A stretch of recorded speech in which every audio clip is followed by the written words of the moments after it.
So hey guys, welcome back to Cooking with Sasha YouTube channel. Hope you are doing good. So today we're gonna make vanilla pudding.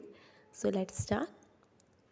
So for that we need 1 liter of milk, 1 tablespoon of sugar, 4 tablespoons of water and 2 teaspoons of corn flour.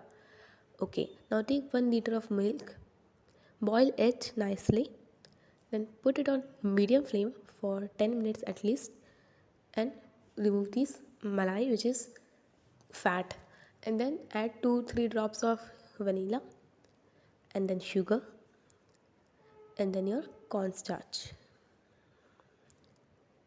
Okay, in water. All the how much amount you have to take I tell you in the starting only, so I hope you will not have any problem. Now cook it until it get half. It should be have a good consistency.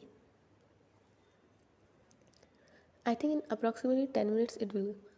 Now keep it for 1 hour in fridge after it get in half consistency.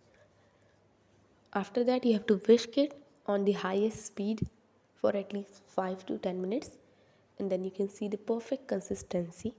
Remember, you have to just keep it for 1 hour, not more than it. Then serve it, garnish with chocolate and enjoy. And it was so delicious and it is healthy too because it is made of milk and a little bit of cornstarch and chocolate was there, and chocolate was also not that much in amount, so it was healthy. So please do like, comment, share, subscribe, and thanks for watching. Bye.